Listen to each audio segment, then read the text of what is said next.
မင်္ဂလာပါဒီမြက်ချောင်းနေတဲ့ရေကတလွာချင်းစီလှိုင်းလေးတွေကဘာလို့လောက်လာပြီးစီးပြီးပင်လယ်တဲ့ရေကဘာလို့လှိုင်းရက်တွေထားနေရလဲဗျဒီနေ့ကတော့အကြောင်းရင်းတွေကိုပဲလေ့လာတော့မှာဖြစ်ပါတယ်ကျွန်တော်ကတော့မောင်မျိုးမြင့်တန်းပဲဖြစ်ပါတယ်ဒီနေ့ကျွန်တော်တို့လေ့လာမှာတော့ turbulent flow နဲ့ laminar flow ရဲ့ concept တွေပဲဖြစ်ပါတယ်ကဲဆက်လက်သွားကြရအောင် laminar flow and turbulent flow ရှင်းရှင်းလေးပါကျွန်တော်တို့ခုနပြောတဲ့ရေမြောင်းထဲမှာစီးတာတလွာချင်းစီလိုင်းလေးစီးတာက laminar flow လိုင်းကြီးရဲ့ထားပြီးစီးတာ turbulent flow ပဲဖြစ်ပါတယ်အသေးစိတ်သွားမယ်ဆိုရင် fluid ကနေစသွားလိုက်ရအောင် fluid ဆိုရှင်းဆုံးပြောရမယ်ဆိုရင်ဟိုးမီးတောင်တွေကချော်ရည်တွေကနေစပြီးကျွန်တော်တို့တောက်တဲ့ရေအထိအဲ့ဒါတွေအားလုံးက fluid တွေပဲပြီးတော့ fluid ထဲမှာနှစ်ပိုင်းပါဝင်ပါတယ်တစ်ပိုင်းက liquid ဖြစ်ပြီးတစ်ပိုင်းက gas ဖြစ်ပါတယ်အဲ့တော့ကျွန်တော်တို့ liquid နဲ့ gas ကိုထပ်အသေးစိတ် gases တွေရဲ့ volume တွေကတဲ့ depends on pressure and temperature pressure နဲ့ temperature ပေါ်မူတည်တယ်တဲ့ဘယ်လိုလဲဆိုတော့ဗျာကျွန်တော်တို့ဒီဘောလုံးတစ်လုံးအိမ်မှာပူစီပါမှုတ်ကြည့်လိုက်မှုတ်ကြည့်ပြီးအဲ့ဘောလုံးကို pressure ပေးကြည့်လိုက်လက်နဲ့ဖိလိုက်ပေါ့ဗျာရှင်းနေဆိုလက်နဲ့ဖိလိုက်ဘောလုံးတွေကပြားတော့မဟုတ်လားဗျာအဲ့ဒါရှင်းလေးပဲအဲ့ဘောလုံးတွေကရှိတဲ့ volume of gases တွေကကျုံသွားတာအဲ့တော့အဲ့ဒါကိုကျွန်တော်တို့ဒီ grade 11 chemistry မှာလည်းလေ့လာခဲ့ပြီးဖြစ်ပါတယ် Boyle's law နဲ့ Charles law မှာ Boyle's law ကဘယ်လိုလဲဆိုတော့ P1 V1 = P2 V2 ပေါ့နောက်တော့ဒီ pressure ဒီ gases ရဲ့ pressure volume များတာနဲ့ pressure ကနည်းသွားမှာCharles law ပြောတာ V/T V1 T1 = V2 T2 ပေါ့ဟုတ်လားဗျအဲ့ဒါတို့ constant လို့ပြောခဲ့တယ်ရှင်းလေးပဲဗျ pressure များရင်ဆိုpressure များရင် volume နည်းမယ် pressure များရင် volume နည်းမှာပေါ့ pressure များရင် volume နည်းမယ်ဒီမှာကျအစားဆိုတော့ volume များတာနဲ့ temperature ပါတည်းများလာမှာရှင်းလေးပဲဗျပူရင်ပွားမယ်အေးရင်ကျုံမယ်ပြောဥပမာအိမ်မှာတန်ချောင်းတစ်ချောင်းကိုပူပေးရင်ဆိုကြာရင်ဆိုတန်ချောင်းပွားလာမှာပဲလေမဟုတ်လားဒီ gas ကလည်းအတူတူပဲ gas ကိုပူပေးတာများရင်ဒီကောင်တွေကပွားလာပြီးဒီကောင်တွေက volume change ဖြစ်သွားမှာ volume များလာမှာပေါ့အဲ့တော့ gases တွေကလုံးဝ pressure နဲ့ temperature ပေါ့ဒီကောင်တွေရဲ့ volume တွေကမိခိုးနေရလို့သိရမယ်အဲ့တော့နောက်တစ်ခုတော့မှာ liquid တွေကိုတော့မှာ liquid တွေချအဲ့လိုမဟုတ်ဘူး gases တွေနဲ့လုံးဝကိုဆန့်ကျင်ဘက်ကျွန်တော်တို့ဒီအိမ်ရဒီ1 liter ရေဘူးလေးကိုဗျာကျွန်တော်တို့ဒီ1 liter ရေဘူးလေးကိုဟောခမရကြိုက်တဲ့လောက် force ပဲကြိုက်တဲ့လောက် force ပဲအဲ့အထဲကရေကလုံးဝကျုံမသွားဘူးမဟုတ်လားဗျဘူးပေါက်ရင်ပေါက်သွားမယ်ဒါပေမဲ့အထဲကရေကအဲ့1 liter ပဲ1 liter ထက်လည်းရောမသွားဘူး1 liter ထက်လည်းတိုးမသွားဘူးမဟုတ်ဘူးလားဗျရောလည်းမရဘူးတိုးလည်းမရဘူးတိုးလည်းမတိုးအကြောင်း gases တွေရဲ့ volume က does not depend on temperature လို့ပြောခဲ့တယ်ဒါပေမဲ့တစ်ခုတော့ရှိရဗျ temperature တော့ constant ဖြစ်ဖို့လိုတယ်ဥပမာဗျအဲ့1 liter ရေဘူးကိုပဲကျွန်တော်တို့အပူပေးမယ်လေ heat ပေးမယ်heat ပေးတော့တေချာပေါက်ပဲဒီကောင်အငွေ့ပြန်သွားမှာမဟုတ်လားဗျအငွေ့ပြန်သွားရင်တေချာပေါက် volume ကတော့လျော့သွားမှာပဲ volume လျော့သွားမှာအငွေ့ပြန်တော့မဟုတ်လားဗျထို့ကြောင့်ဒီကောင်ရဲ့ volume က pressure ပေါ်မီတော့မမီခိုးပေးမဲ့ temperature တော့ constant ဖြစ်ဖို့လိုတယ်ဟုတ်ပြီအဲ့ရှင်းလေးပဲဗျဒီကောင်တွေက pressure ပေါ်လုံးဝမမီခိုးဖြစ်တဲ့အတွက်ဒီကောင်တို့ incompressible လို့ပြောလို့ရတယ် incompressible ဆိုတာကဖိလို့မရတာဖိလို့မရတာပေါ့ဗျအရက်စကားနဲ့ပြောမယ်ဆိုကြုံအောင်လုပ်လို့မရတာဖိလို့မရတာကြုံအောင်လုပ်လို့မရတာပေါ့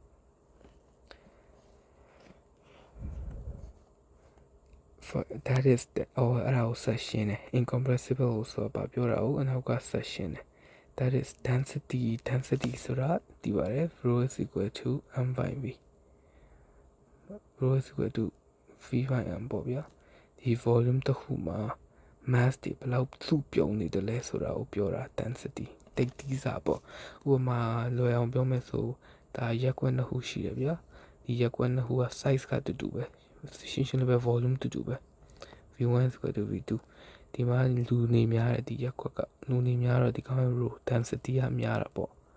ပေမဲ့ဒီကောင်ကျလူနေနေတယ်အဲ့တော့ဒီကောင်ရဲ့ rho density ကဒီကောင်ထက်ပိုနေတယ်ဒါပါပဲ density ဆိုအဲ့လိုပဲ density of liquid ကလည်း constant ဖြစ်တယ်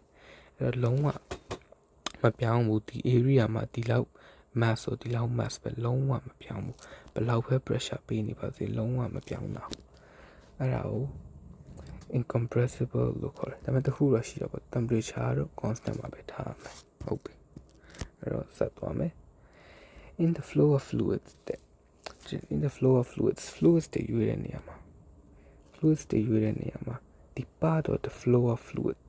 part of the flow of fluid ဆိုတာဘာမှမဟုတ် fluid တွေတွားတဲ့လမ်းကြောင်းဥပမာဒီနာကျွန်တော်ပုံဆွဲပြထားတဲ့ပုံဆိုတာ fluid တွေတွားတဲ့လမ်းကြောင်း streamline လို့ခေါ်လို့ရတယ်ဒါ fluid တွေတွားတဲ့လမ်းကြောင်းက streamline အဲ့ဒါကိုကျွန်တော်တို့ streamline လို့ခေါ်တယ်ဒီလမ်းကြောင်းတစ်လျှောက်လုံး streamline လို့ခေါ်တယ်ဟုတ်ပြီအဲ့ဒါ streamline အဲ့ဒါကိုမှဒါအရေးကြီးတဲ့အချက်လေးပေါ့ဒီနေ့သင်ခန်းစာရဲ့ဇက်ကောင်အဓိကဇက်ကောင်ကျွန်တော်တို့ဒီ fluid တွေရွေးတဲ့နေရာမှာကျွန်တော်အစာပိုင်းမှာလည်းပြောခဲ့တယ်လို့ဒီကောင်တွေကဖြောင်းလေးတလွာချင်းစီစီးဆင်းနိုင်တယ်လို့ line ရဲ့ရည်ထားပြီးလဲစီးဆင်းနိုင်တယ်အဲ့လို line ရဲ့ရည်ထားပြီးစီးဆင်းတာကို turbulent flow လို့ခေါ်တယ်အဲ့တလွာချင်းစီးဆင်းတာက laminar flow ဒီမှာဒီပုံလေးလက်မှာဆိုပို့ပြီးရှင်းအောင်မြင်နိုင်တယ်ဒီမှာတလွာချင်းစီးဆင်းနေတာဒီ laminar flow အဲ့ laminar flow ဒီနားလဲရောက်ရောကုန် line ရဲ့ရည်ထားကုန်တွေ့ပါရဲ့နော်တကယ်ချင်းလို့လုံးဝဒီမှာ line ရဲ့ရည်ထားကုန်ပြီဒီဘက်က turbulent flow ဒီဘက်က laminar flow အဲ့တော့ဟုတ်ပြီအဲ့ဒါရေးပြခေါင်းပြောပြမယ်ဗျာ laminar flow တကယ်ချင်းလို့မျက်စိရမြင်ချင်းရင်လူတွေအများကြီးတန်းစီနေတာ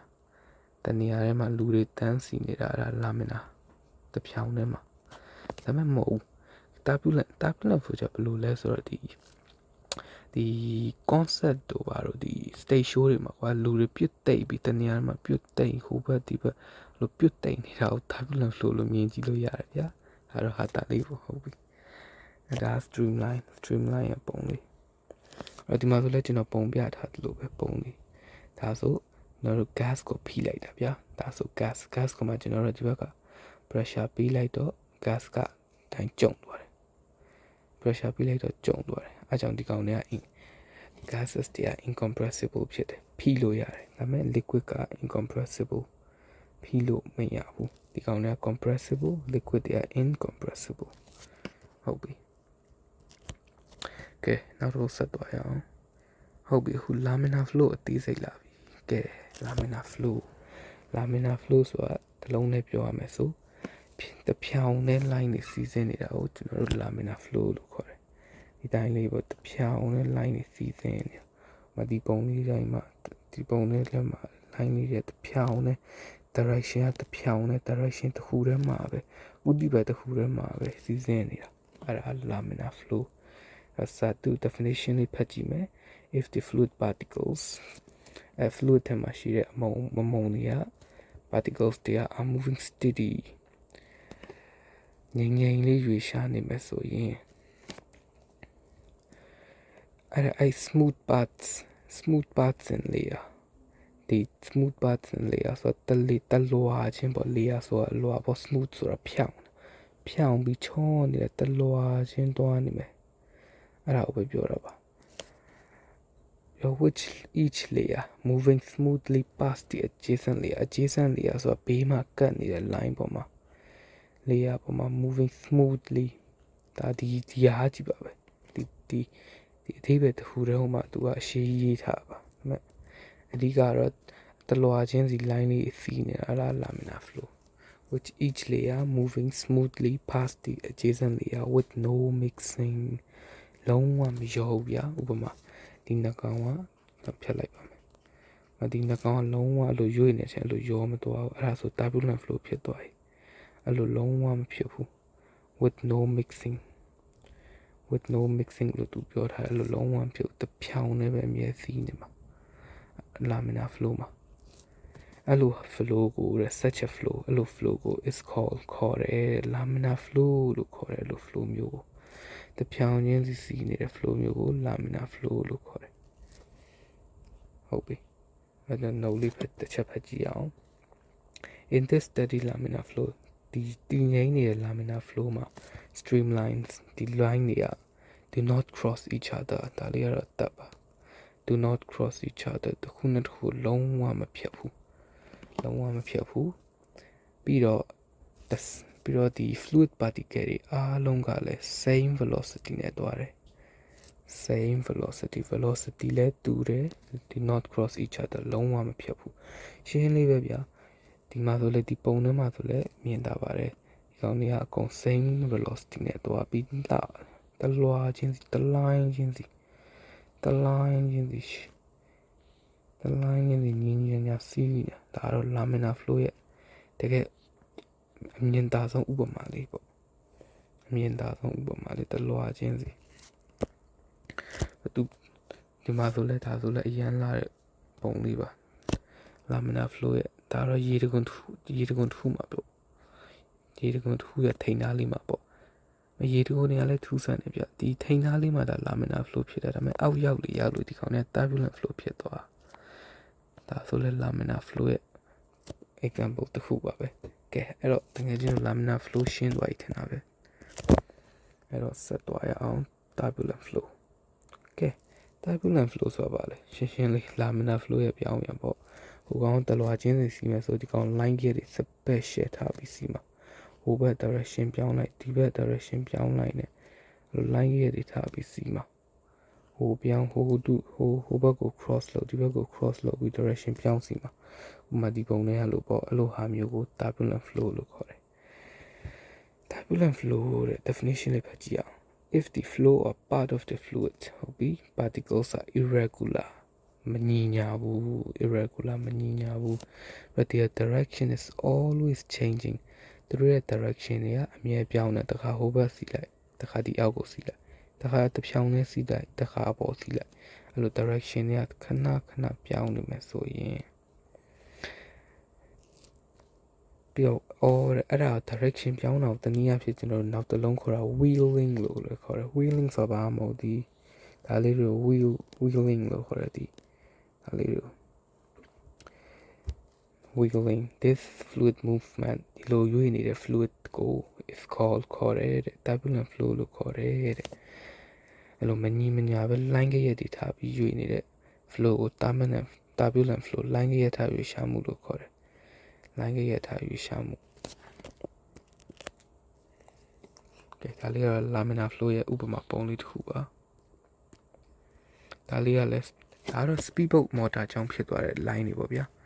ဒါတစ်ချက်လေးလာကြည့်မယ်ဆိုဒီနားပိုင်းလေးက laminar flow ပေါ့ဟုတ်တယ်မလားဒီနားပိုင်းလေးတခြားလေးကြည့်လိုက်အဲကျွန်တော်တို့ပုံမှာတင်ခဲ့တဲ့ laminar flow ပဲအဲငိမ့်နေတဲ့အဲ line တွေပုံမှာမှ speed ပုံကြီးကဖြတ်သွားလိုက်တော့ကျွန်တော်တို့တွေ့လား turbulent flow ဖြစ်ကုန်လားမကြည့် turbulent flow ဖြစ်သွားမဟုတ်လားဒီနားကတော့ညီညာနဲ့ဗျာဒီနားကတော့ turbulent flow မဟုတ်ဘူးဒီနား laminar flow နဲ့စီးနေပြေးရစားပါဒါပေမဲ့ဒီ speed ပုံလည်းဖြတ်သွားလိုက်ရော line တွေက special ထားတော့အဲတော့ laminar flow နဲ့ turbulent flow ကတော့ဒီလောက်ပါပဲအောက်မှာကျွန်တော်တို့ဆက်သွားမှာကဒါ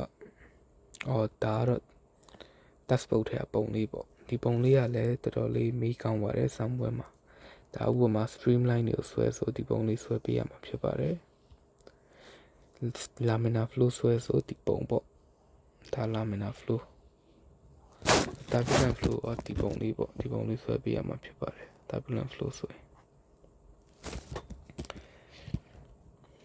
ကဲအဲ့တော့ဆက်သွားလိုက်အောင်ကဲဟုတ်ပြီကျွန်တော်တို့ဒီပုတ်စာတွေပါတွတ်တော့မယ်ဆိုရင်ကျွန်တော်တို့ကအကောင်းဆုံးကတော့ကျွန်တော်တို့ဒီ laminar flow နဲ့တွတ်တာအကောင်းဆုံးပဲဗျာဒါပေမဲ့ turbulent flow နဲ့ကျကျွန်တော်တို့ပုတ်စာထွက်ဖို့ကြအလွန်ခက်ခဲမှာဗျာအဲကြောင့်ပညာရှင်တွေကကျွန်တော်တို့ ideal ပုတ်စာတွတ်ဖို့ဆိုပြီးတနည်းအားဖြင့်ယူဆလိုက်တယ်ဗျာယူဆလိုက်တယ် fluid တစ်ခုကိုယူဆလိုက်တယ်ဥပမာကျွန်တော်တို့ဒီပိုက်ထဲမှာဒီရွေ့နေတဲ့ပိုက်ထဲမှာကျွန်တော်တို့ဒီရွေ့နေတဲ့ရေနဲ့ပတ်သက်ပြီးပုံစံတစ်ခုတွက်ချင်တယ်။အဲ့တော့ဒီအထက်က fluid တွေကိုသိပ္ပံပညာရှင်တွေယူဆလိုက်တယ်။ဘယ်လိုယူဆလိုက်တယ်လဲဆိုတော့နံပါတ်1ဒီကောင်တွေကဖိလို့မရဘူး။ဥပမာရေတိုင်းပေါ့ဖိလို့မရဘူး။လုံးဝ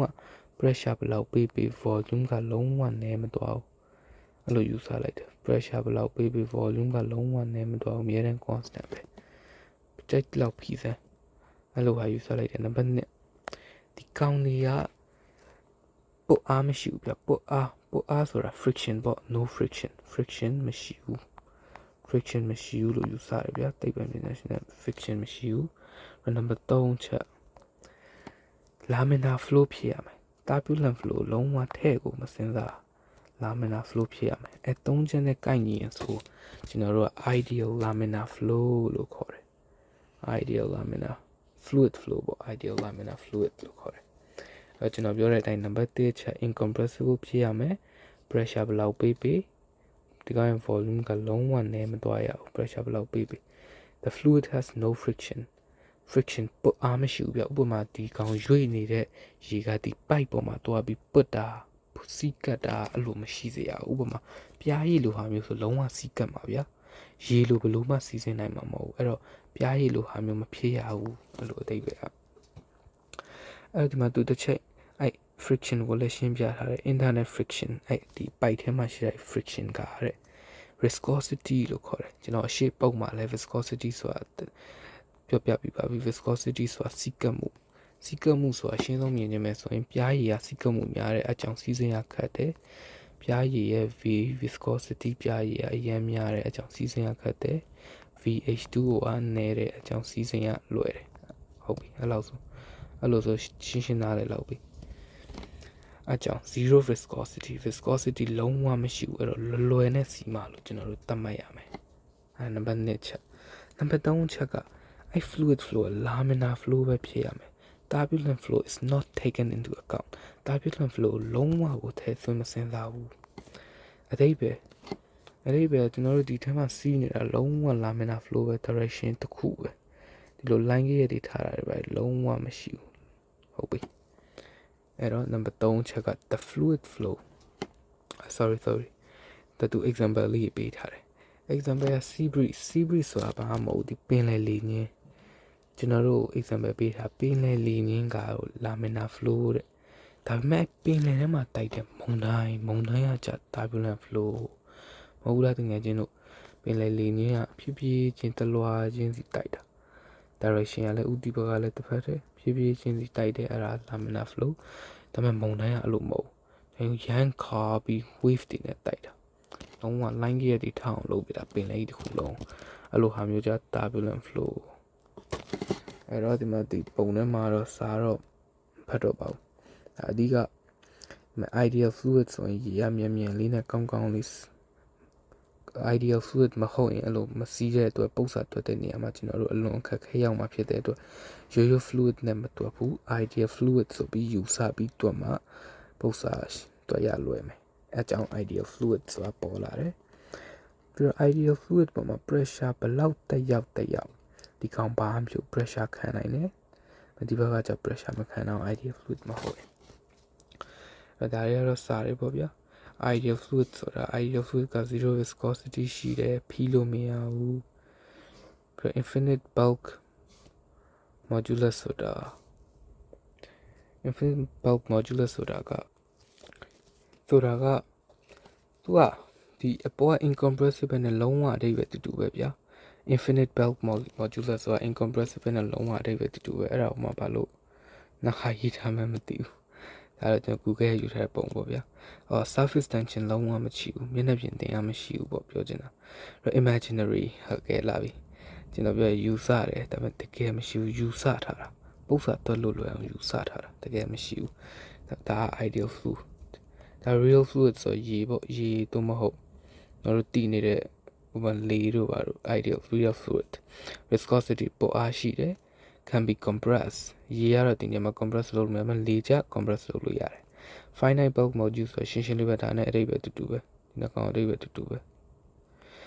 surface tension ရှိတယ်ဥပမာမျက်နှာပြင်တင်အားရှိတယ်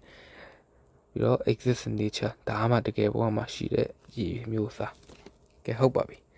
ဒါဒီနေ့ကတော့သင်ခန်းစာတော့ဒီလောက်ပါပဲကျွန်တော်အောက်မှာထပ်စိတ်ဝင်စားစရာကောင်းတဲ့တပ်ပုံလေးထည့်ထားပါသေးတယ် turbulent flow နဲ့ laminar flow နဲ့ပတ်သက်ပြီးကဲတော့ဒီပုံထဲမှာကြည့်လိုက်ရအောင်ကျွန်တော်မြင်တွေ့နေရတာဒီနားက turbulence ဒါ turbulence ကသူကဟိုဟာ noun လောက်ပြီးရေးလိုက်တာဗျာ turbulent flow က adjective ဒီနားက turbulent flow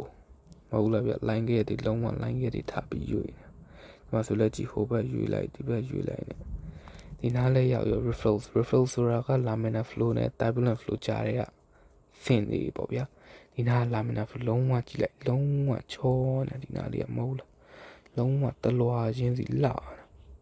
တလွာချင်းစီနေဒီဘက်မှာအဲ့ဒါ laminar flow ဒီဘက်ရောက်တာနဲ့တဖြည်းဖြည်း